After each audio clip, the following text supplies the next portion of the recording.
ఈటెల రాజేందర్ గారి గురించి ప్రశ్న అడిగితే ఆయన ఒక స్థితప్రజ్ఞుడు అని చెప్పిండు. ఎందుకన్నా స్థితప్రజ్ఞుడు, మరి స్థితప్రజ్ఞతను కోల్పోయిండు. పేదల భూములు కబ్జా చేసి ఖాళీ చేయమని చెప్పడం, ఆడవాళ్ళ మీద రోజు రాళ్ళు విసరడం, నేల నుంచి బాధలు పెడుతున్నట్టు. ఎంపీ గారు వచ్చినందుకు కూర్చొని చికెన్ పెట్టుకొని బీర్ బాటిల్ పెట్టుకొని మరి తాకుండా క్యాకర్ సరే అని ఎంపీ గారు కోపం వచ్చి ఏంట్రా మీ అరాచకం, ఇక్కడ లేడీస్ ఇంత ఇబ్బంది పెడుతున్న రోజు మీరు ఏ సంగతి అని చెప్పేసి ఒక పెద్ద వ్యక్తిని చంపబడి కలిగి ఆయన ఒక మాట చెప్పగా ఆయన చుట్టూ మీరందరూ పోయి దబాయించి కొట్టేశారు. అంటే దాదాపు 20 సంవత్సరాలు ప్లాట్లుగా చూపించినటువంటి రికార్డు 2006లో పట్టభూమిగా అగ్రికల్చర్ ల్యాండ్ ఎట్లా చూపిస్తుంది? రేవంత్ రెడ్డి ఉన్నాడు అంటున్నారా? రేవంత్ రెడ్డి లాంటి వ్యక్తులు, పొంగులేంటి లాంటి వ్యక్తులు దాని మీద భారతీయ జనతా పార్టీకి హిందూ భావజాలాల నుంచి ఎక్కువ ఉన్న వాళ్ళని మాత్రమే ప్రోత్సహిస్తుంది. 100% రానున్న రోజుల్లో భారతీయ జనతా పార్టీ దేశం మొత్తము కాషాయమయం కాబోతుంది. మీరు ఉన్నందుకే ఈ దేశం మొత్తంలో కూడా మత కళలు వస్తూ ఉన్నాయి, హిందుత్వ ఎజెండా తోటి పిచ్చులు పెడతా ఉన్నారని ఆరోపణ. నరేంద్ర మోడీ గారు వచ్చిన తర్వాత పరదేశస్తుడు వచ్చి ఇక్కడ ఒక బాంబు పేల్చగలిగిండే 15 సంవత్సరాలు. అనేక దేశాలలో ఈరోజు నరేంద్ర మోడీ గారు వెళ్ళి అలయన్స్ తోటి గేమ్లు ఆడతారు తప్ప నిజంగా భారతీయ జనతా పార్టీకి ఒక సింగిల్ స్టాండ్ అనేది ఉండదు. ప్రతి పార్టీ కూడా వ్యూహం ఉంటుంది. స్ట్రాటజీ లేనివాడు నా దృష్టిలో బ్రెయిన్లెస్ ఫెలో అన్నట్టు. రాహుల్ గాంధీ గారు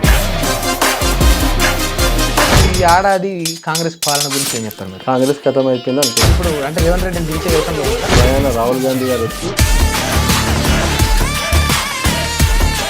దళితుల పైన వివక్షత ఉందంటారా? Yes, exactly. ఈ బీసీ ఎస్సీ ఎస్టీలని ఈరోజు కుంగదొక్కడానికి ఈ ప్రభుత్వం ఉంది. ఆయన్నే స్వయంగా చెప్పిండ్రు.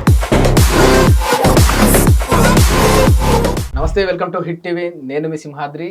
గడ్డం సాయి కిరణ్, ఈటెల రాజేందర్ రైట్ హ్యాండ్ అని చెప్పొచ్చు, అనుచరుడు అని చెప్పొచ్చు, అత్యంత ఆత్మీయుడు అని కూడా చెప్పొచ్చు.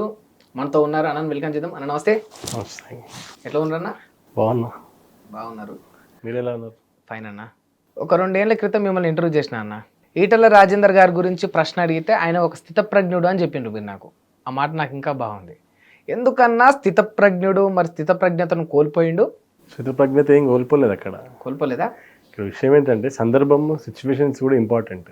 విషయం ఏంటంటే అక్కడ ఒక పేదల భూములు ఒక గుండాలు వచ్చి కబ్జా చేస్తుంటే అక్కడ 1985లో చేసినటువంటి వెంచర్లో 200 రూపాయలు నెలకి ఈఎంఐ కట్టి 6,200 గదాలు కొనుక్కురు. 1985లో 6,000కి 200 గదాలు కొనుక్కురు. 30 రూపాయల గజం. అట్లా 200 రూపాయలు నెలకి ఈఎంఐ కట్టుకుంటూ తీసుకున్నటువంటి భూములు నల్గొండ, కరీంనగర్, మరి అదేవిధంగా వరంగల్, అక్కడ ప్రాంతంలో ఉన్నటువంటి ముఖ్యమైనటువంటి ఉద్యోగస్తులు, కమిషనర్లు ఉన్నారు, నా గ్రూప్ 1 ఆఫీసర్లు ఉన్నారు, నార్మల్ ఎంప్లాయీస్ ఉన్నారు. అలాంటి గవర్నమెంట్ ఎంప్లాయీస్ కొనుక్కున్నటువంటి భూములై ఇక్కడ ఈఎంఐల ద్వారా కట్టి ఆ భూములని 2006 నుంచి ఒక ఏ వెంకటేష్ అనే వ్యక్తి హర్ష కన్స్ట్రక్షన్ అనే ఒక కంపెనీతోని వీళ్ళందరినీ భయాందోళనకు గురి చేస్తూ ఉన్నాడు. సో తర్వాత వేరే ప్రభుత్వం తర్వాత మళ్ళీ ఇప్పుడు కాంగ్రెస్ ప్రభుత్వం వచ్చింది కాబట్టి 1985 నుంచి 2006 దాదాపు 20 సంవత్సరాలు ప్లాట్లుగా చూపించినటువంటి రికార్డు 2006లో పట్టభూమిగా అగ్రికల్చర్ ల్యాండ్ ఎట్లా చూపిస్తుంది? అంటే దీనికి ప్రభుత్వం సహాయపడిందా ఈ స్కామ్ కు? 100% వీరు ఆ యొక్క వెంకటేష్ వెనుక 100% ఎవరో రాజకీయ నాయకులు, ప్రభుత్వం సపోర్ట్ ఉంది కాబట్టి ఎవరున్నారో అన్న క్లారిటీ ఉందా ఈ గవర్నమెంట్? ప్రజలకు తెలుసు, అక్కడ గవర్నమెంట్ కూడా తెలుసు. అంటే రేవంత్ రెడ్డి ఉన్నాడు అంటున్నారా? నేను రేవంత్ రెడ్డి అని చెప్పలేను. అక్కడ విషయం ఏంటంటే రేవంత్ రెడ్డి లాంటి వ్యక్తులు, పొంగులేంటి లాంటి వ్యక్తులు దాని మీద ఒక సర్వే చేసి ఒకసారి ఆలోచన చేసి ఏం జరుగుతుంది అనేది ఒకసారి చెక్ చేసుకుంటే బాగుంటుంది, ఎంక్వైరీ చేసుకుంటే బాగుంటుంది. అంటే మరి అలాంటి వాళ్ళు గుండాలను పెట్టి కబ్జా చేసి ఒక ఆడవాళ్ళని రోజు రాత్రి బెదిరించి వాళ్ళు చేసేది గూండాయిజం అయితే మరి మీరు పోయి వాళ్ళని కొట్టడం దీన్ని ఏమంటారన్నా? ఖాళీ చేయమని చెప్పడము. ఇప్పుడు వాళ్ళు చేసింది గూండాయిజం చెప్తున్నాను. ఖాళీ చేయమని చెప్పడము, ఆడవాళ్ళ మీద రోజు రాళ్ళు విసరడము, ఇవన్నీ చేసుకుంటూ ప్లాట్ల నుంచి వెళ్ళిపోవాలని భయాందోళన క్రియేట్ చేయడం, కట్టిన ఇళ్ళను గూడగొట్టడం. ఎవరు వీళ్ళు? వాళ్ళు ఏమన్నా చట్టమా? ఏ విధంగా? వాళ్ళ పోలీసులా? ఏ విధమైనటువంటి చట్టాన్ని చేతిలో తీసుకుని అంతగానం రాళ్ళు రువి అది చేస్తా ఉన్నారు. విషయం ఏంటంటే ఒక ఆడవామే నీ భయాందోళన క్రియేట్ చేసుకుంటూ బుల్డోజర్లు మీద తీసుకుపోతూ తన ల్యాండ్ తాను సాఫ్ చేసుకుంటే బెదిరించుకుంటూ అవన్నీ అక్కడ ఉన్న వీడియోస్ రోజు వాళ్ళని దాదాపు ఒక 20-30 రోజుల నుంచి అక్కడ హింస పెడుతూ కొన్నేళ్ల నుంచి ఈ బాధలు పెడుతున్న సందర్భంలో ఈటల రాజేంద్ర గారు వస్తున్నారని తెలిసి ఆయన వాళ్ళు వేసుకున్న స్టేజ్ని బ్యానర్ని చైర్లని వలగొట్టి ఇళ్ళకి వెళ్ళి ఎవడైతే ఆ మీటింగ్ పోతాడో వాళ్ళని చంపేస్తామని బెదిరించడం వల్ల అక్కడ వాళ్ళందరూ భయంగా ఉన్నారు పోయే వరకు. ఏందమ్మా ఇట్లా అంటే ఇది పరిస్థితి సార్ అని. సరే పోదాం పద ఎక్కడెక్కడ మీ ల్యాండ్లో పోయినా చూద్దాం ఎక్కడెక్కడ ఇవ్వగొట్టిరని చూస్తున్న క్రమంలో ఒక దగ్గర కూర్చొని ఎంపీ గారు వచ్చిరని తెలుసు, అక్కడ అంతా జరుగుతుందని తెలుసు, కూర్చొని చికెన్ పెట్టుకొని మరి బీర్ బాటిల్ పెట్టుకొని మరి తాకుంటూ క్యాకడితేరే అంటాడు. తాగుకుంటున్నారు ఆ బీర్ బాటిల్ అన్ని వీడియోస్ చూపిస్తున్నారు కదా. సో తాగుకుంటూ ఉంటారు కాబట్టి అక్కడ ఎంపీ గారు ఉన్న సమక్షంలో కూడా అరే ఇక్కడ వీళ్ళు వచ్చి కదా అవసరం మనం ఈరోజు అని కూడా అంత భయం లేకుండా అంత విచ్చలవిడిగా చేస్తుంటే ఎంపీ గారు కోపం వచ్చి ఏంట్రా మీ అరాచకం ఇక్కడ లేడీస్ ఇంత ఇబ్బంది పెడుతున్న రోజు మీద ఏం సంగతి అని చెప్పేసి ఒక పెద్ద వ్యక్తి చంప మీద కలిగింది. దాని తర్వాత అంటే ఎట్లా అంటే ఒక పేదవాళ్ళు కొట్టడమేందన్నా అలాంటి వాళ్ళు చంపిన కూడా తక్కువనే. అంతేనా? ఒకప్పుడు నేను చూసిన సాయన్న ఇప్పుడు సాయన్న ఒక్కరు కాదు, చాలా మారిపోయినారు. అప్పుడు క్లాస్ ఉండి ఇప్పుడు చాలా మాస్ అయిపోయినారు. మాస్ ఏముంటది అబ్బా, పరిస్థితిని బట్టి మాస్ అవుతాం క్లాస్ అవుతాం. ఎందుకంటే మనం స్ట్రైట్ ఉండాలి. రాజేంద్ర ఒకటే చెప్తుంటారు ఎప్పుడైనా, నేను స్ట్రైట్ ఫార్వర్డ్ ముందుకు పోతా అని.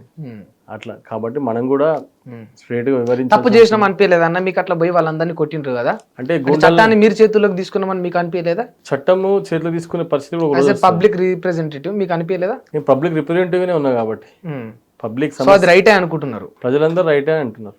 చట్టం అంటుందా? ఎవరు చట్టం అంటుందా? దాని పని చేసుకుంటే కేసులు కూడా పెట్టింది. పెట్టని కేసులు తెలంగాణ ఉద్యోగులు ఎన్ని కేసులు చూడలేదు? మరి తెలంగాణ సాధించుకోలేదా? చట్ట విరుద్ధంగా బస్సులు గాలబెట్టినాము, రోడ్లు రోగ చేసినాము, రాస్తా రోగ చేసినాము, వంట వార్పు చేసినాము. తెలంగాణ చట్టాన్ని చూసుకుంటూ మాకు కావాల్సిన లక్ష్యం ప్రత్యేక రాష్ట్రం కోసం చేశారు. ఆరోపణ ఉంది ప్రజల ఆకాంక్ష ఆ రోజు. అప్పుడు ప్రజల ఆకాంక్ష. ఇప్పుడు మీరు మీ యొక్క పబ్లిసిటీ కోసం, మీడియా అటెన్షన్ కోసం ఈ విధంగా చేసిండ్రు అనే ఆరోపణ కూడా. ఈటల రాజేందర్కి మీడియా పబ్లిసిటీ అవసరమా? గుర్తుపట్టిన నాయకుడా, ప్రజానాయకుడు కాదా?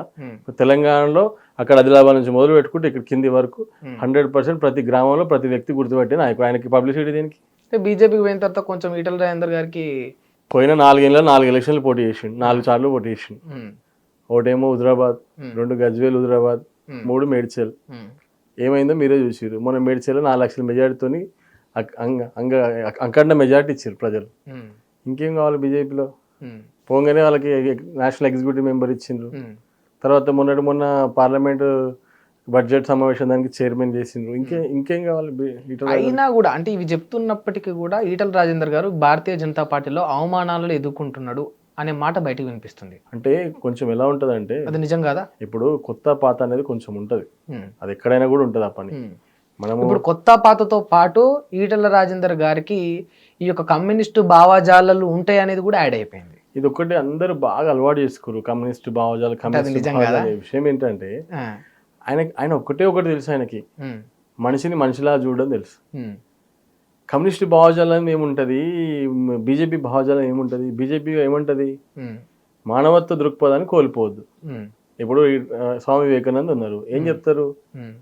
హ్యుమానిటీగా ఉండాలనేదే చెప్తారు. ఎవరు చెప్పిన పెద్దవాళ్ళు మనిషిని మనిషిలాగా చూడాలి, మనిషిలాగా ప్రవర్తించడానికి తయారు చేయాలి. ఈటల రాజేంద్ర గారు ఇంటికి వచ్చినోనికి అన్నం పెడతాడు, ప్రజా సమస్యలు తీరుస్తాడు. ఈటల రాజేంద్ర గారు ఎక్కడ సమస్య ఉన్నా కూడా ప్రజల కోసం పోరాడతాడు. మొన్న చూసుకున్నటువంటి మూసీ పరికర ప్రాంతంలో ఉన్నటువంటి ఇండ్ల గురించి ఉండొచ్చు, హైడ్రా గురించి ఉండొచ్చు, రకరకాల విషయాలలో తెలంగాణలో ఉండొచ్చు, తెలంగాణ ఉద్యమంలో ఉండొచ్చు, తెలంగాణ రైలు రోక ఉండొచ్చు, అనేక విషయాలు. రాజశేఖర రెడ్డి గారు వ్యతిరేకంగా కొట్లాడినప్పుడు ఉండొచ్చు, కిరణ్ కుమార్ రెడ్డి వ్యతిరేకంగా కొట్లాడినప్పుడు ఉండొచ్చు, మరి అదే విధంగా రోషయ్య గురు వ్యతిరేకంగా కొట్లాడి ఉండొచ్చు. అలా చంద్రబాబు నాయుడు 4 ముఖ్యమంత్రులను కొట్లాడి. అంటే విషయం ఏంటంటే భారతీయ జనతా పార్టీకి ఏ విధంగా ఎలా చేయాలో అలా చేస్తూ ఉన్నారు. ఓకే, అంటే నిజంగా న్యాయం మీరు చేస్తూ ఉన్నారు కానీ మరి ఆ పార్టీ మీకు న్యాయం చేస్తుందా? బరాబర్ చేస్తుంది. ఇప్పుడు మోడీ గారు నుంచి మొదలు పెట్టుకుంటే కింది స్థాయి వరకు ఈటల రాజేంద్ర గారిని అందరూ గుర్తుపడతారు. ఈరోజు పార్టీ క్రమక్రమాన భారతీయ జనతా పార్టీ అనేది ఒక సిద్ధాంతం గల పార్టీ. దానికి ఒక సిస్టమ్ ఉంటుంది. ఒక మనిషి రాగానే ఆ మనిషిని తీసుకొని పెద్దవాడిని చేయాలనే ఆలోచన ఎప్పుడు ఉంటుంది. సరే వీడు ఎమ్మెల్యేలు జాయిన్ అవుతారు అని చెప్పేసి రాజీనామా చేయకుండా ఎమ్మెల్యేని జాయిన్ చేసుకోరు ఎక్కడ. కంపల్సరీ ఆ పార్టీలో ఎమ్మెల్యే ఉంటే ఈ పార్టీలోకి వస్తాం నువ్వు రాజీనామా చేయాల్సిందే అంటారు. దాంట్లో క్రమంగానే ఈటల రాజేంద్ర గారితో రాజీనామా చేయించారు. దాంట్లో క్రమంగానే కోమటిరెడ్డి రాజగోపాల్ రెడ్డి రాజీనామా చేయించారు. 100% ఎవరు వచ్చినా కూడా రాజీనామా చేయాల్సిందే, ప్రూవ్ చేసుకోవాల్సిందే, మళ్ళీ భారతీయ జనతా పార్టీలో ఆ పువ్వు మీదనే ఉండాల్సిందే అనేది భారతీయ జనతా పార్టీ యొక్క ముఖ్య ఉద్దేశం. అలా చాలా సిద్ధాంతాలు ఉంటాయి.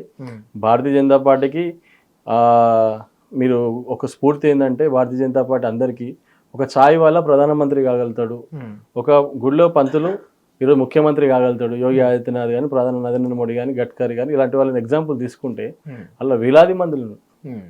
కాబట్టి భారతీయ జనతా పార్టీ చాలా పకడ్బందీగా ఒక సామాన్య కార్యకర్త కూడా ఎస్సీ కమిషన్ మెంబర్ కాగలుగుతాడు అని చెప్పడానికి మొన్న మన నిదర్శనం చూసాం.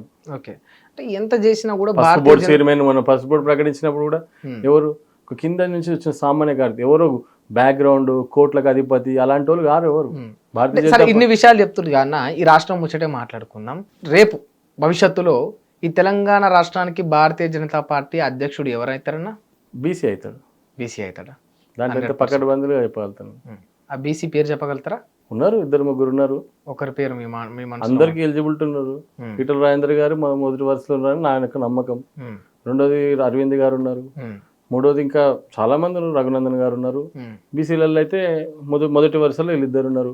తప్పకుండా ఈటల రాజేందర్ గారికి వస్తాను. ఈటల రాజేందర్ గారు అవుతారంటారా? అంటే మీరు నమ్ముతా ఉన్నారు, మీరు బిలీవ్ చేస్తా ఉన్నారు, బట్ అటువంటి పరిస్థితులు భారతీయ జనతా పార్టీలో ఉన్నాయా? తప్పకుండా భారతీయ జనతా పార్టీకి కావాల్సింది ఏంటంటే పోరాట స్ఫూర్తితో ఉన్నటువంటి నాయకుడే భారతీయ జనతా పార్టీకి కావాలి. బట్ బయటకి అది చెప్తున్నప్పటికీ లోపల ఒకటే వినిపిస్తుంది అన్న, భారతీయ జనతా పార్టీకి ఆర్ఎస్ఎస్ బ్యాక్గ్రౌండ్ నుంచో లేకపోతే హిందూ భావజాలాల నుంచో ఎక్కువ ఉన్న వాళ్ళని మాత్రమే ప్రోత్సహిస్తుంది అనేదే ఎక్కువ వినిపిస్తాం. అస్సాం సీఎం ఎవరు? కాంగ్రెస్ నుంచి వెళ్ళి అక్కడ ఎలక్షన్ కమిటీ చైర్మన్ అయ్యి అధ్యక్షుడై ముఖ్యమంత్రి అయ్యిండు. ఎక్కడి నుంచి వచ్చిండు? ఇప్పుడు అదే విధంగా అదే స్ఫూర్తి తీసుకుంటాం మేము. రేపు 100% కూడా భారతీయ జనతా పార్టీ ఒక ఇలాంటి భావజాలు ఉన్నటువంటి వ్యక్తులని, లెఫ్ట్ భావజాలు ఉన్న వ్యక్తులను కూడా రేపు అధ్యక్షం చేసాడని గొప్ప చెప్తుంది. అట్లా ఏం లేదు. ఈరోజు భారతీయ జనతా పార్టీ చాలా విషయాలలో రూపం మార్చుకుంది. చాలా విషయాలలో సిస్టమేటిక్గా ఈరోజు బడుగు బలహీన వర్గాల పార్టీగా రూపం తీసుకోబోతా ఉంది. 100% రానున్న రోజుల్లో భారతీయ జనతా పార్టీ దేశం మొత్తము కాషాయమయం కాబోతుంది. అది కాషాయమయం అయితే నిజంగా ఈ దేశానికి మంచిది అంటారా? చాలా. ఇప్పటికే సగానికి పైగా మీరు ఉన్నారు.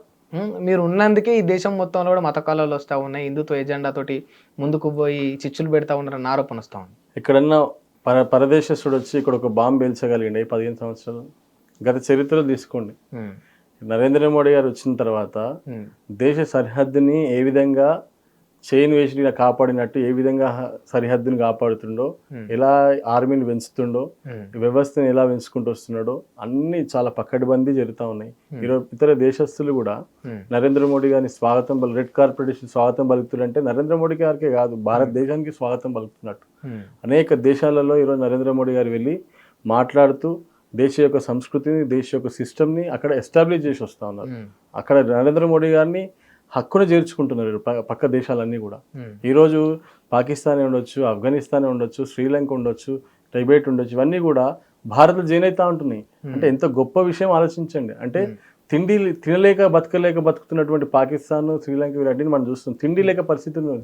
అంటే ఈరోజు నరేంద్ర మోడీ గారు 83 కోట్ల పైచీలకు జనాభాకి తిండి పెడుతుంది. ఈరోజు ఉచిత బియ్యం పథకం కింద 83 కోట్ల జనాభాకి, ఉన్న 140 కోట్ల జనాభాలో 83 కోట్లకి నరేంద్ర మోడీ గారు ఈరోజు ఉచిత రైస్ కింద ఈరోజు బియ్యం తిండి పెడతా ఉన్నారు. మీరు చెప్తా ఉన్నారు కనీసం తిండి లేని పరిస్థితులు దేశాలు. ఒక మాట అడుగుదామన్నా, నిజంగా తిండి లేని దేశాలు ఉన్నాయి, ఇంతమందికి తిండి పెడుతుండన్న మాట కూడా వాస్తవమే. మీరు ఒక ఇంటలెక్చువల్, మీరు మంచి వెల్ ఎడ్యుకేటెడ్, మీరు 10 మందికి పాఠాలు చెప్పే వ్యక్తి. మనం ఓపెన్ ఒక మాట మాట్లాడుకుందాం. ఇంకా కూడా ఈ దేశంలో బియ్యం కోసం 83 కోట్ల జనాభా ఎదురు చూస్తున్నారంటే ఈ దేశం అభివృద్ధి చెందినట్ట లేకపోతే వెనుకబడ్డట అన్న? అదే చెప్తా ఉన్నాను. 70 సంవత్సరాలలో కాంగ్రెస్ పరిపాలన, 60 సంవత్సరాలు కాంగ్రెస్ పరిపాలించడం వల్ల దాన్ని సరిదిద్దుకున్న భాగంలోనే ఈరోజు నరేంద్ర మోడీ గారు చేసినటువంటి పరిస్థితి. 60 సంవత్సరాలు గరీబ్ బచావ్ అన్నటువంటి నినాదం గరీబ్ బచావ్ కాదు, గరీబ్ హటావ్ అన్నటువంటి పథకం వాళ్ళది కాదు. అసలు వాళ్ళ నినాదం గరీబ్ హటావ్ కాదు. వాళ్ళ గరీబ్ హటావ్ అంటే ఎక్కడ కూడా గరీబ్ అనేది ఇన్వాల్వ్ కావద్దు అనేది వాళ్ళ ఇంపార్టెంట్. ఈరోజు 60 సంవత్సరాలు వాళ్ళు పాలిస్తే ఎందుకు గరీబ్ హటావ్ అనే నినాదం ఎత్తుకున్నప్పుడు ఎందుకు సక్సెస్ కాలేకపోయింది అది? ఈరోజు నరేంద్ర మోడీ గారు చక్కగా దేశ యొక్క ఆర్థిక వ్యవస్థను పెంచుకుంటూ, దేశ ఔన్నత్యాన్ని పెంచుకుంటూ, దేశంలో ఎవరికి ఏమవ్వాలి, బేటీ బచావో బేటీ పడావో అనే పథకం తీసుకొని ఈ రోజు 10 సంవత్సరాలు అయిపోతుంది నిన్నటికి, ఈ రోజుకి అనుకుంటా, ఈ రోజు 10 సంవత్సరాలు అవుతుంది. అంటే ఇలాంటి స్కీమ్లు చెప్పుకుంటూ ఫసల్ బీమా యోజన రైతుల కోసము, అలాంటి అనేక స్కీమ్స్ చూసుకుంటూ పోతుంటే 256 స్కీమ్లు ఈరోజు అవలీలగా కొనసాగుతున్నాయి నరేంద్ర మోడీ గారి నాయకత్వంలో. అంటే వారు ఒకటి మీరు మనం చూడాలి, ఈరోజు తెలంగాణ ప్రాంతంలో స్కీములు పెడితే మొత్తం అన్ని ఫ్రీయే అంటారు. అదే నరేంద్ర మోడీ గారు ఫ్రీ పెట్టే దగ్గర ఫ్రీ పెడుతున్నారు, సబ్సిడీ ఇస్తా ఉన్నారు. దేశ ఆర్థిక వ్యవస్థ కూడా దెబ్బతినొద్దు, కుంగిపోద్దనే ఉద్దేశంతో అన్ని రకాలుగా పేదలు కుంగిపోవద్దు, దేశ ఆర్థిక వ్యవస్థ కుంగిపోవద్దు, అన్నిని ఆలోచించుకుంటూ బ్యాలెన్స్ చేసుకుని నడుపుతా ఉన్నారు. ఈరోజు ఫ్రీ ఇచ్చినంత మాత్రంలో, ఫ్రీ అన్నంత మాత్రంలో కాదు కదా, దేశం యొక్క ఆర్థిక వ్యవస్థ కూడా పడిపోతే ఎలా ఉంటుంది. కాబట్టి అందరూ చదువుకోవాలనేది ఒకటి ఇంపార్టెంట్. కరోనా వచ్చింది, ఎన్నో దేశాలు కింద మీద కొట్టుకున్నాయి, కానీ భారతదేశం ఎందుకు నిలబడగలిగింది? ఒకటి అందరూ ఆలోచిస్తలేని విషయం ఏంటంటే 140 కోట్ల జనాభా ఉన్నటువంటి దేశము భారతదేశము మొదటి నుంచి 2 నుంచి 1 నుంచి 2 ఇట్లా అవుతా ఉంది పాపులేషన్లో. అలాంటి అత్యధిక జనాభా ఉన్నటువంటి దేశంలో ఈరోజు చిన్న చేపలు అమ్ముకునే ఆమె కూడా గూగుల్లో పైసలు కొడితే ఓకే వచ్చేసినాయి అంటుంది. అంటే ఎంత తక్కువ టైంలో డిజిటల్ ఇండియా చేయగలిగిందో ఒకసారి ఆలోచించండి. అది పెడుతున్నప్పుడు ఏమన్నారు, కూరగాయల ఆమె ఎట్లా తీసుకుంటుంది, టమాటాలు ఆమె ఎట్లా తీసుకుంటుంది, షాప్ అయిన ఎట్లా తీసుకుంటుంది. ఈరోజు అసలు మన జోబులో డబ్బులు ఉంటున్నాయా?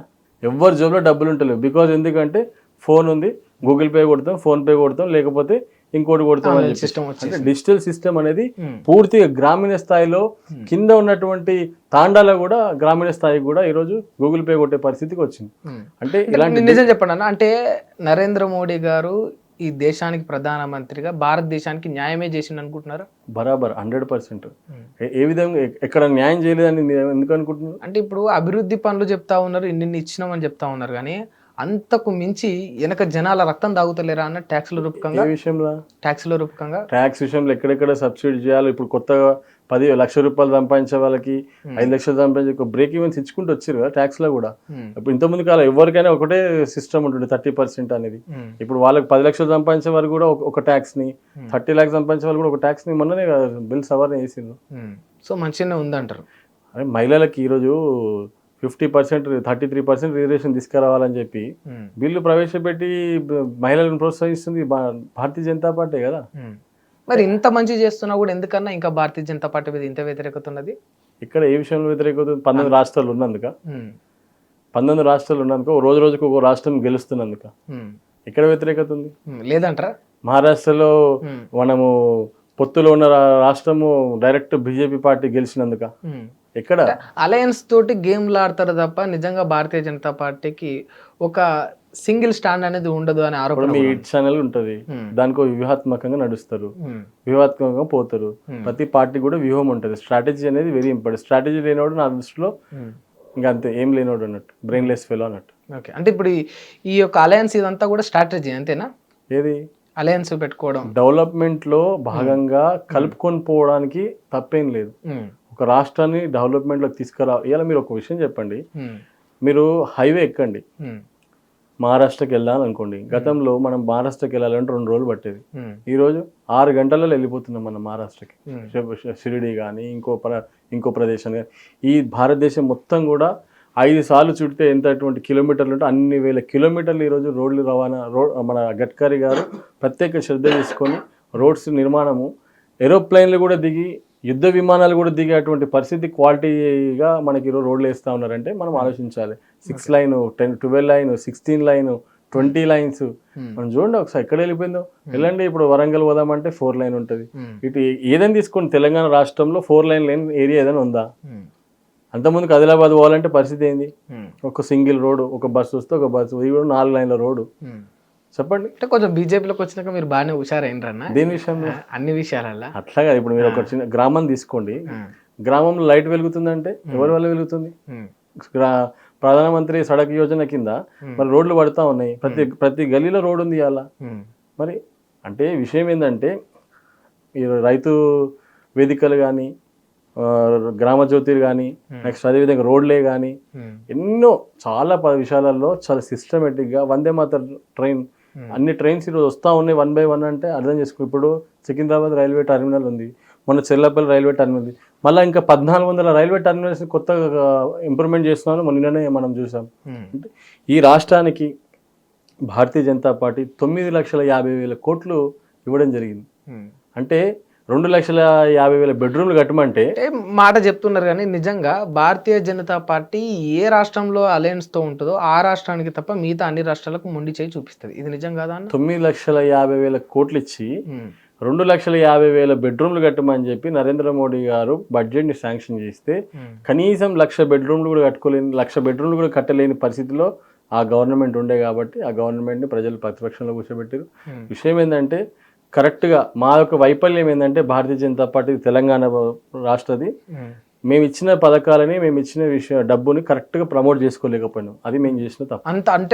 అంత డబ్బు ఇచ్చారా మీరు? 9,50,000 కోట్లు బీఆర్ఎస్ ప్రభుత్వంలో ఉన్నప్పుడు 9,50,000 కోట్లు అక్షరాలు ఇచ్చినాం. ఒక రోజు మీరు మొత్తం ఎక్కడెక్కడ దేనికి ఇచ్చినా చూపించమంటే విత్ లెక్కలతో సహా చూపిస్తాం. మరి ఇప్పుడు ఇస్తారా అన్న? బరాబర్ నెక్స్ట్ వచ్చే బడ్జెట్లో జరుగుతుంది 100%. ఇప్పుడు ఈరోజు ప్రధానమంత్రి గారు ఈ రాష్ట్రం నాది, ఈ రాష్ట్రం నాది కాదనేది కాదు. ఆయన ఈరోజు ఎట్లా వివరిస్తుండంటే మొత్తం ఈ దేశానికి ఒక తండ్రిలాగా వివరిస్తూ ఉన్నాడు. ఎంతోమంది ఎన్నో విషయాలతో ఆయన పొగుడుతున్నారు, కానీ నేను ఆ విధంగా పార్టీ వ్యక్తిని కాబట్టి ఆ విధంగా నేను అనకుండా చెప్తున్నా. ఒక తండ్రిలాగా ఏ రాష్ట్రానికి ఏం చేయాలో, ఎంత ఏ డబ్బుని ఎక్కడ కేటాయించాలో చేస్తాం. ఈరోజు ఈ ఫ్లైఓవర్లు ఇవన్నీ ఎట్లా పడ్డాయి చెప్పండి. ఒకప్పుడు నారాయణగూడలో చంద్రబాబు నాయుడు వేసినట్టు ఒక ఫ్లైఓవర్ చూపించేసి హైవే ఉంది మైదీపట్నం ఫ్లైఓవర్ చూసి మనం ఫ్లైఓవర్ అంటున్నాం. ఇవాళ ఎల్బీ నగర్ పోండి, ఇక్కడ ఇవన్నీ కూడా 9,00,000 కోట్లతోటే జరిగింది. ఎగ్జాక్ట్లీ 9,00,000 కోట్లు అంటే చాలా పెద్ద ఫిగర్ గా అన్న, చాలా పెద్ద ఫిగర్. ఈ రాష్ట్ర బడ్జెట్ ని ఒక 3 times 4 times చేసిన కేసీఆర్ మాతో ఉంటూ మమ్మల్ని మోసం చేసిండు. మీరు అన్ని లక్షల కోట్లు ఇచ్చిరా అన్న? 9,50,000 కోట్లు. 9,50,000 కోట్లు విత్ లెక్కలతో సహా ఒక రోజు ఇదే డిబేట్ లో చూపిస్తా. సరే అన్న, చూపెట్టుండ్రి. అంటే మరి మాకు తెలియని లెక్కలు మరి మీ దగ్గర ఏమని చూపెట్టుండ్రి. కేసీఆర్ గారు పుస్తకమే రిలీజ్ చేసిండ్రు. ఓకే, మా పార్టీ పుస్తకమే రిలీజ్ చేసింది. ఇక్కడెక్కడ ఏ శాఖకి ఎంత ఇచ్చింది, ఆ శాఖలో ఏ భాగానికి ఎంత ఇచ్చింది, టూరిజం లా రామప్ప టెంపుల్ కి ఎంత ఇచ్చింది, నెక్స్ట్ యాదగిరిగుట్టకి ఎంత ఇచ్చింది, అన్ని కలుపుకొని ఓవరాల్ గా ఓవరాల్ టూరిజం ఉండొచ్చు, హోమ్ శాఖ ఉండొచ్చు, ఫైనాన్స్ శాఖ ఉండొచ్చు, ఆరోగ్య శాఖ ఉండొచ్చు. అంటే నేను కూడా బీఆర్ఎస్ సంబంధించిన నాయకులను తీసుకొస్తా, మీరు కూడా రండి, మీ లెక్కలు మీరు తీసుకురండి, వాళ్ళ లెక్కలు వాళ్ళు తీసుకొస్తారు, మనం ఒక డిబేట్ కూడా పెడదాం తప్పకుండా. ఓకే, ఈ విషయాలన్నీ బాగానే ఉన్నాయన్న. ఈ స్టేట్ గురించి మాట్లాడుకుందాం. ఈ ఏడాది కాంగ్రెస్ పాలన గురించి ఏం చెప్తారు మీరు? కాంగ్రెస్ ఖతం అయిపోయింది అనుకుంటున్నా. కాంగ్రెస్ ఖతం అయిపోయిందా? ఏడాదే ఉన్నది కదా, అంటే వాళ్ళు వచ్చి 6 నెలలే ఖతమైంది. ఇక ఇప్పుడు ఆ ఖతమైంది కాబట్టి ఇంకో ముఖ్యమంత్రిని ఎవరు పెట్టాలని ఆలోచిస్తారు. ఇప్పుడు అంటే రేవంత్ రెడ్డిని దించే యోచనలో ఉన్నారా? బరాబర్ అదే జరుగుతుంది అనుకుంటున్నా. 7 నెలల నుంచి వాళ్ళ రాహుల్ గాంధీ అపాయింట్మెంట్ ఇవ్వకుండా ఈ రాష్ట్రంలో మీరు ఒకటి అబ్జర్వ్ చేయండి. గతంలో కేసీఆర్ ఒక్క 3 నెలలు మంత్రి పదవులు వేయలే అని చెప్పేసి గందరగోళం చేసింది.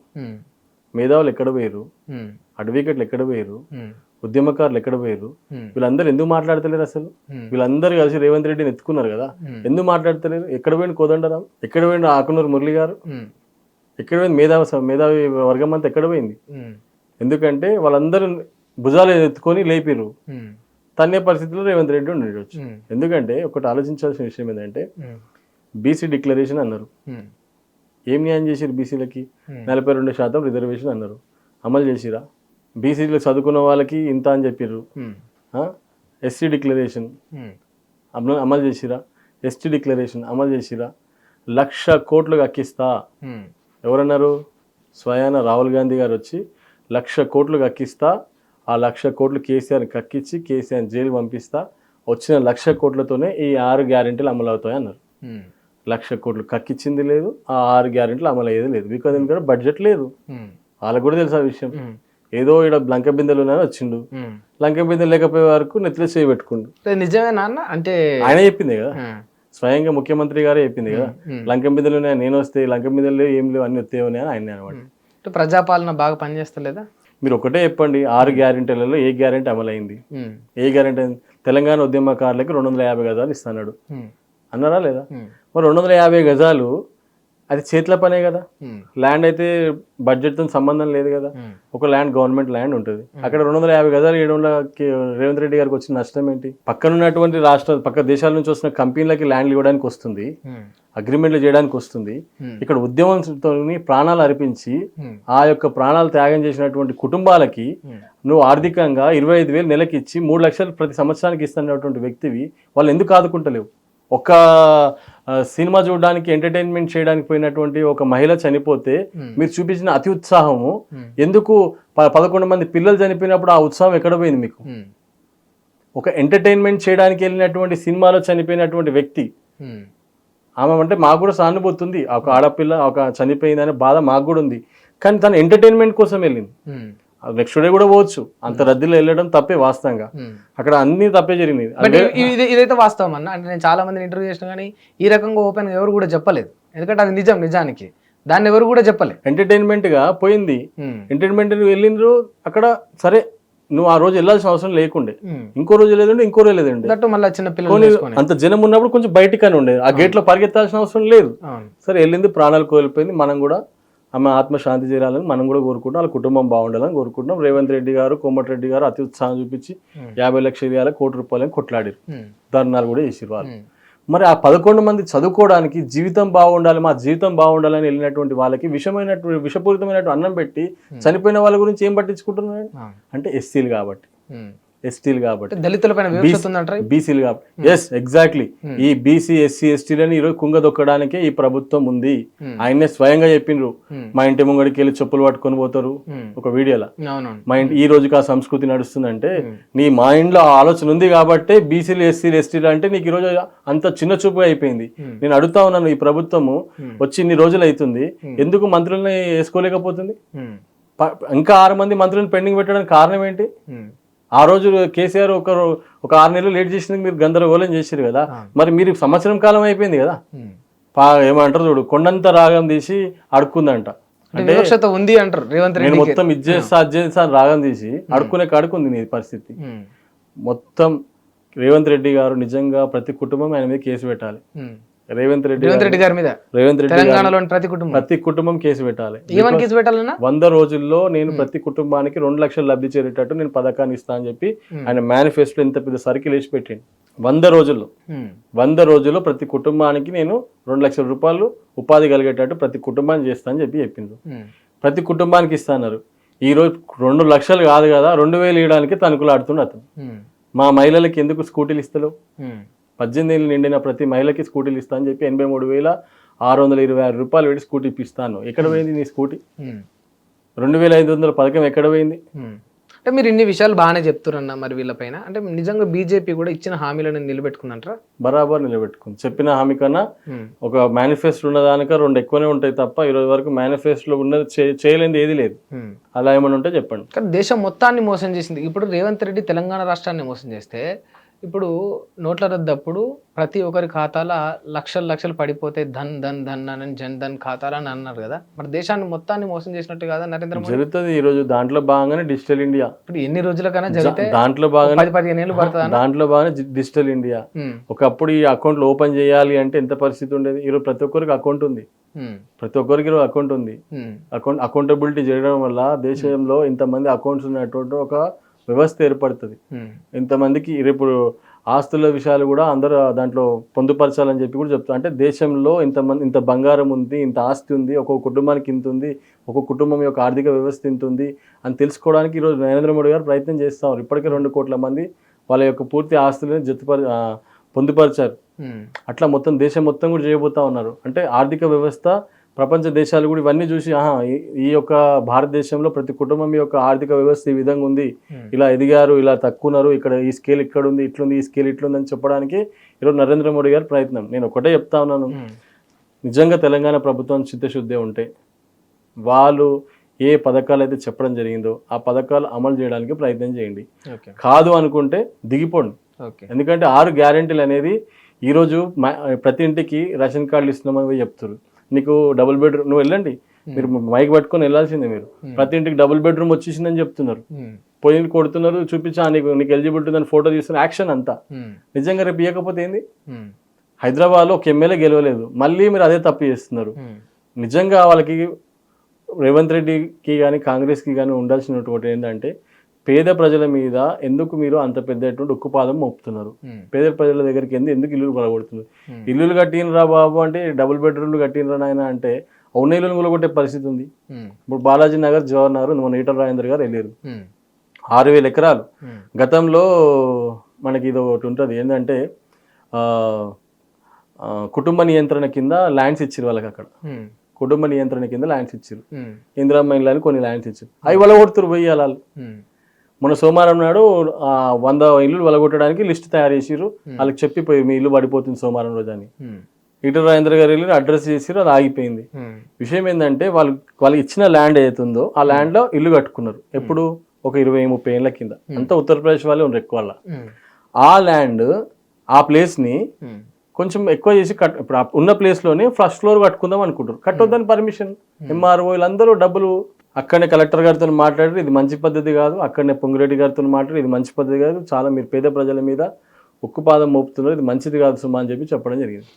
అంటే విషయం ఏంటంటే అడ్మినిస్ట్రేషన్ ప్రాపర్గా లేదు, ప్రాపర్ అడ్మినిస్ట్రేషన్ లేదు.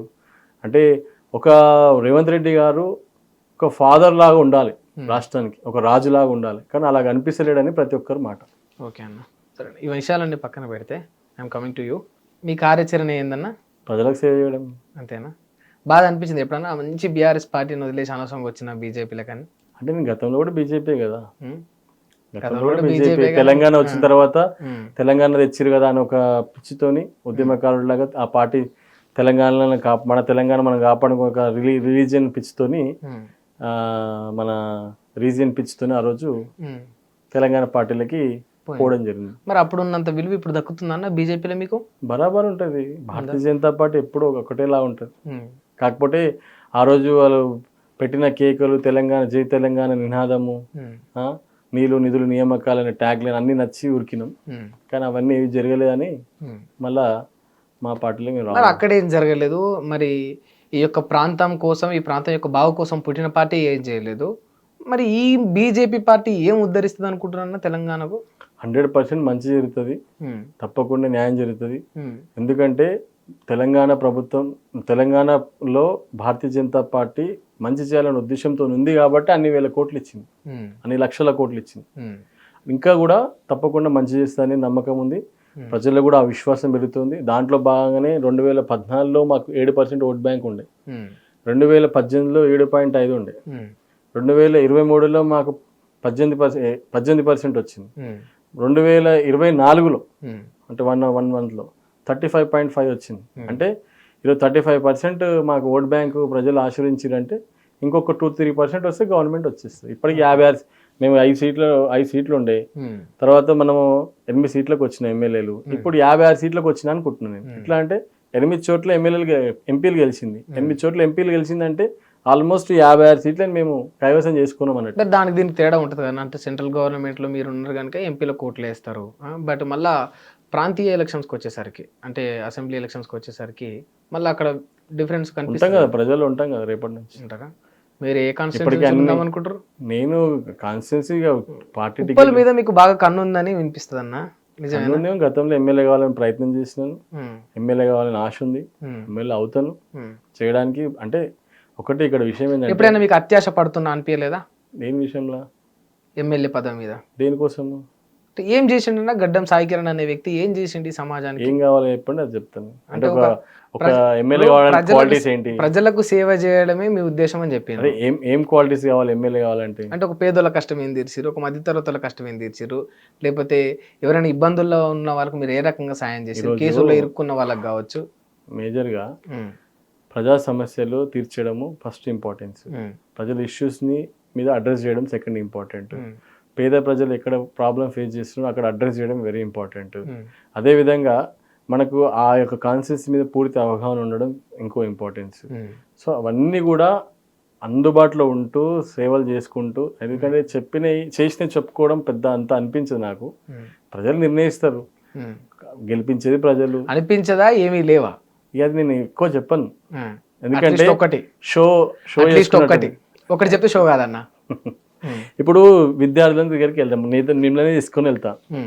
సో నా దగ్గర ఇప్పటికీ నేను 48 మంది విద్యార్థులని దత్తత తీసుకొని చదివిస్తున్నా, కేజీ నుంచి పీజీ దాకా. ఓకే, కేజీ నుంచి పీజీ ఫ్రీగా మొత్తం ఫ్రీగా. అలా ఒకటి నా సుప్రాన్ స్వచ్ఛంద సంస్థ ఉంది. 2007లో ప్రారంభించిన, అనేక మంది విద్యార్థులను చదివించిన. సంపత్ కుమార్ ఐఏఎస్ నా స్టూడెంట్. ఓకే, నేను చదివించిన విద్యార్థి. శివనాయక్ అనే స్టూడెంట్ ఉన్నాడు, నా స్టూడెంట్. సిఏ నేను చదివించిన విద్యార్థి. అనేక మంది కానిస్టేబుల్స్ ఉన్నారు, 2-3 సిఏలు ఉన్నారు. ఐఏఎస్ కి ట్రైనింగ్ కోసం చాలా మందిని ట్రై చేయించిన. అలా అనేక చెప్పుకుంటూ పోతే చాలా పెద్ద లిస్ట్ ఉంది. ఏదో క్యాన్సర్ బాధితులు ఎక్కడున్నా కూడా ఒక 10,000 ఆర్థిక సాయం, లేకపోతే వాళ్ళకి హాస్పిటల్ చూపించడం, మన వంతు సాయంగా ఎన్ని చేయాలో అన్ని చేస్తున్నాం. అది అయితే అనుకుంటారా మరి భవిష్యత్తులో ఎమ్మెల్యే అయితే అనుకుంటారా? ఆ నమ్మకం ఉందా? నాకు మన లక్ష్యము, మన ఆశయము నిజంగా కరెక్ట్గా ఉంటే 100% ఏదైనా చేరుతామనేది నాకు నమ్మకం. ఎందుకంటే నేను స్వామి వివేకానంద యొక్క సిద్ధాంతాలు నమ్మే వ్యక్తిని. స్వామి వివేకానంద ఒకటే మాట అంటాడు, all the power is with in you, you can do anything and everything అంటాడు. కాబట్టి ఒక మనిషి అనుకుంటే ఏదైనా సాధించగలుగుతాడు, చేస్తాడు. 17 ఏటో స్కూల్ పెట్టిన, ఇలా 5 బ్రాంచులు, 3,200 మంది పిల్లలు చదువుతున్నారు, 200 మంది టీచర్లు పనిచేస్తున్నారు. చేయలేదా? అది కూడా అట్లే చేస్తా. మైనర్గా ఉన్నప్పుడే మీరు ఒక వ్యవస్థను స్థాపించారంటే ఇప్పటి వరకు ఎన్ని కోట్లు సంపాదించుంటారన్నా? కోట్ల కోసం చేయలే, నేను సేవ కోసం చేసిన. కాబట్టి ఈరోజు గడ్డం సాయి అనే వ్యవస్థ రామంతపూర్లో గడ్డం సాయి అంటే ఒక ఎస్టాబ్లిష్ చేసుకున్నా. అక్కడ మామూలుగా మనలో మనం ఒక మాట, ఎన్ని కోట్లు సంపాదించుంటారు ఇప్పటి వరకు? కోట్లు ఏం లేవు, నిజమేనా? పేరే పెద్ద కోట్లు, ఇంకా అంతకనే. అంతేనా? నిజంగా ఏం లేవా? కోట్లు ఏం లేవు, బట్ బయటకు ఒక సౌండ్ వినిపిస్తుంది. చెప్పండి. బాగానే ఉంటారట 100 కోట్లకు. మనం కోట్లలో ఏం లేం, కానీ వాస్తవంగా చెప్పాలంటే ప్రజల గుండెల్లో చిరస్థాయిగా నిలబడడానికి కార్యక్రమాలు చేస్తూ ఉంటా. చాలా మంది రాజకీయంగా ఇట్లే మాట్లాడతారో మీరు అనుకోవచ్చు, అందుకే నేను చెప్పట్లేదు. వాస్తవంగా ఏంటంటే చేస్తున్న కార్యక్రమాలు అలాంటివి మనం చేస్తున్నాం, కానీ తీసుకునే ఇనిషియేటివ్ ప్రోగ్రామ్సే కానీ అటు ఆధ్యాత్మికంగా ఉండొచ్చు, ఇటు సేవా కార్యక్రమాలు ఉండొచ్చు, లేకపోతే సమస్యలు ఉండొచ్చు, ఫైట్ చేయడం ఉండొచ్చు, ఇష్యూస్ ఉండొచ్చు, ఏదైనా ఉండొచ్చు. సో ఇప్పుడు మా దగ్గర మేము ఎన్నో రోజుల నుంచి పోరాటం చేస్తా ఉన్నాం. మూసీ సమస్య, ಮತ್ತೆ ఉప్పల్కి మూసీ సమస్య చాలా పెద్దగా ఉంది. పొల్యూషన్ 2, ఎందుకంటే పుట్టిన పిల్లలు కూడా శ్వాస పీల్చుకోలేని పరిస్థితిలో చాలా మంది చనిపోతా ఉన్నారు. గుండె వ్యాధి వస్తుంది, స్కిన్ ఎలర్జీస్ వస్తున్నాయి. అక్కడ వాటర్ పొల్యూటెడ్ అయిపోయింది. బికాజ్ ఎందుకంటే ఒకప్పుడు ఈ యొక్క ఉప్పల్ నియోజకవర్గము సిటీకి చివరి ప్రాంతం, ఈరోజు అది సిటీకి నడిబొడ్డు అయింది. కాబట్టి అక్కడున్న ఇండస్ట్రీని తొలగించాలనేది మా యొక్క ప్రధాన డిమాండ్. ఎందుకంటే ఆ ఇండస్ట్రీస్ అన్నీ కూడా అక్కడ ఉండడం వల్ల వాటర్ పొల్యూటెడ్ అయిపోయింది. చుట్టుపక్కల మొత్తం కూడా నైబర్స్ మొత్తం కూడా ఆ ఇండస్ట్రీస్ చుట్టూ మొత్తం కూడా రెసిడెన్షియల్ జోన్ వచ్చేసింది. సో దానివల్ల చాలా మంది ఇబ్బంది పడుతూ ఉన్నారు. ఇలాంటి సమస్యలు ఉన్నాయి. 100% అన్ని సమస్యల మీద అడ్రస్ చేస్తాం. ఇప్పుడు మాకు ఎంపీ గారు రావడం మాకు చాలా అదృష్టం. ఇప్పటికీ అనేక సమస్యల మీద వారిని తీసుకెళ్తా ఉన్నాం, వాళ్ళు కూడా ముందు చురుగ్గా ఉంటున్నారు. చాలా 100% మేము ప్రజా సమస్యలు తీర్చడానికి ఉంటూ మన లక్ష్యం వైపు అడుగులేయాలనేది ఆలోచన. అది పార్టీ ఆశీర్వదిస్తే, గతంలో కూడా తిరిగినా ఆశీర్వదిస్తారా మరి పార్టీ? అంటే పార్టీకి ఇప్పుడు మీరు గతంలో బీఆర్ఎస్ కూడా గిట్లనే నమ్మిండ్రు, ఒక పిచ్చితోటి వచ్చినా అని మీరే చెప్పిండ్రు. మీకు మాట ఇచ్చి కూడా మీకు టికెట్ ఇవ్వలే, ఎమ్మెల్యేని కాదు కనీసం మిమ్మల్ని కార్పొరేటర్ని కూడా చేయలే. ఇది వాస్తవం. మరి ఇప్పుడు ఇంత గుడ్డే బీజేపీని నమ్ముతున్నారు, అక్కడ జరిగింది ఇక్కడ జరగదని గ్యారెంటీ? ఇక్కడ ఎమ్మెల్యే కావాలి, కార్పొరేటర్ కావాలి అనేది కాదు లక్ష్యం. ఫస్ట్ మన ఇంటెన్షన్ ఏముండాలంటే మనం చేసేది కరెక్ట్గా పోతున్నామా లేదా అనేది ఫస్ట్. ప్రజలకు సేవ చేస్తున్నామా లేదా సెకండ్. పార్టీ టికెట్ డిక్లేర్ చేస్తుంది, పార్టీ డిక్లేర్ చేసినంత మాత్రాన మనం గెలుస్తామనేది కాదు. ప్రజలు గెలిపించాలి, ఓటేసేది ప్రజలు, పార్టీ టికెట్ ఇస్తుంది. సో గతంలో పార్టీ ఏం చేసిందంటే నేను తిరుగుతున్న క్రమంలో పిలిచి ఈసారి ఒక్కోసారి ఉండు, నెక్స్ట్ టైం మన ఇన్వెస్టర్స్ ప్రభాకర్ గారే కొనసాగుతారు అంటే సరే, నెక్స్ట్ డే నుంచి కార్యకర్తగా ఆయనకే పనిచేసినాం. అంటే పార్టీ సిద్ధాంతానికి కట్టుబడి ఉండాల్సిన అవసరం ఉంటుంది కొన్ని సందర్భాలు. ఎందుకంటే ఈక్వేషన్స్, ఇన్ఈక్వేషన్స్, క్యాస్ట్ ఇవన్నీ వస్తాయి. ఎండ్ ఆఫ్ ద డే ఒక టికెట్ రావాలంటే అంత ఈజీగా ఉండదు. దానికి ఈక్వేషన్స్ ఉంటాయి, తర్వాత ఎక్స్పీరియన్స్ ఉంటుంది, దాని తర్వాత క్యాస్ట్. ఇక్కడ ఇప్పుడు మా ముషీరాబాద్లో మా కమ్యూనిటీకి ఇచ్చిండ్రు, అరే మీ కమ్యూనిటీకి ఒకటి ఇచ్చినాం కదా అని చెప్పి నన్ను ఇక్కడ డ్రాప్ చేసారు. ఇట్లా ఇవన్నీ చెప్పుకోలేము బయటికి. అరే మీ కమ్యూనిటీ ఎంత ఉంది భయ్, మీకు 1 ఇస్తాం 2 ఇస్తాం అంటారు. మనం కొన్ని సందర్భాల్లో బాధపడాల్సింది ఏంటంటే బీసీలం నిజంగా ఎందుకు బాధపడాలంటే కొన్ని సందర్భాలు చిన్న కులంలో పుట్టినాము అందుకే ఎదగలేకపోతున్నాం అనేది ఈ రోజు నడుస్తుంది ఆ పరిస్థితి. ఇప్పుడు కూడా మీకు ఎప్పుడన్నా అనిపించింది అట్లా? నాకు ఇప్పుడు ఒక నమ్మకం ఏమొస్తుందంటే భారతీయ జనతా పార్టీలో తప్పకుండా రానున్న రోజుల్లో బీసీలకి పెద్దపీట వేయబోతుంది. కుల గణన అంటే ఏదైతే జనగణన ప్రకారం కులగణన ఏదైతే ఉంటుందో దాని ప్రకారమే 100% సీట్లు ఇవ్వబోతుంది. దాంట్లో బాగానే మొన్న ఇచ్చినటువంటి డివిజన్ ప్రెసిడెంట్లు ఉండొచ్చు, డిస్టిక్ ప్రెసిడెంట్లు ఉండొచ్చు, వీటన్నిటిలో కూడా బీసీలకు 50%, 16% ఎస్సీలకి, ఎస్టీలకి 7% అట్లా వేసుకుంటూ ఒక సిస్టమేటిక్గా పార్టీని వ్యూహాత్మకంగా డెవలప్ చేసుకుంటూ వస్తుంది. కిషన్ రెడ్డి గారు ఉండొచ్చు, చంద్రశేఖర్ జీ ఉండొచ్చు, మా సంఘటన మంత్రి, అదేవిధంగా ఈటల రాజేందర్ గారు, అందరూ ఒక స్టీరింగ్ కమిటీ పార్టీని ఒక వ్యూహాత్మకంగా పైకి తీసుకొస్తా ఉన్నారు. ఓకే, అంటే మీరు చెప్తున్నట్టు నిజంగా అట్లా బీసీలకు పెద్దపీట వేయాలని మేము కూడా కోరుకుంటున్నామన్నా, వేస్తుందని ఆశిస్తున్నాం. Thank you. Hit TV app, ఇందులో short news, live news, entertainment shows, movies, digital magazines తో పాటు మీ జిల్లా వార్తలను కూడా ఫ్రీగా చూడొచ్చు. అంతేకాదు కేజీ నుంచి పీజీ వరకు విద్యార్థులకు స్కాలర్షిప్ కూడా అందిస్తున్నాం. ప్రతి వారం 10 మందికి లక్కీ డ్రా ద్వారా ఒక్కొక్కరికి 10,000 రూపాయలు అందిస్తున్నాం. ఇంకెందుకు ఆలస్యం, వెంటనే హిట్ టీవీ యాప్ ని డౌన్లోడ్ చేసుకుని ఫ్రీగా ఎంటర్టైన్మెంట్ పొందండి. Hit TV app. Hit TV app. Please download hit TV app. Hit TV యాప్ని ఫ్రీగా డౌన్లోడ్ చేసుకొని ఎంజాయ్ చేయండి. మీకు నచ్చిన ఎంటర్టైన్మెంట్ కోసం హిట్ టీవీ యాప్ ని ఫ్రీగా డౌన్లోడ్ చేసుకుని ఎంజాయ్ చేయండి. హిట్ టీవీ యాప్ని డౌన్లోడ్ చేసుకుని ఆస్వాదించండి, ఆశీర్వదించండి. ఇంతమంది సెలబ్రిటీలు హిట్ టీవీ యాప్ ని డౌన్లోడ్ చేసుకోండి అని చెప్తున్నారంటే ఎంత మంచి యాప్ ఆలోచించండి. అమెరికా అమెరికా అమెరికా అమెరికాలో చదవాలనుకునే వాళ్ళకి విశ్వసనీయమైన పేరు మన శౌర్య కన్సల్టెన్సీ. UK లో 1 year masters. UK లో 1 year masters. 2 years work permit up to 5 years visa. Contact Saurya Consultancy. Contact 89851 89851.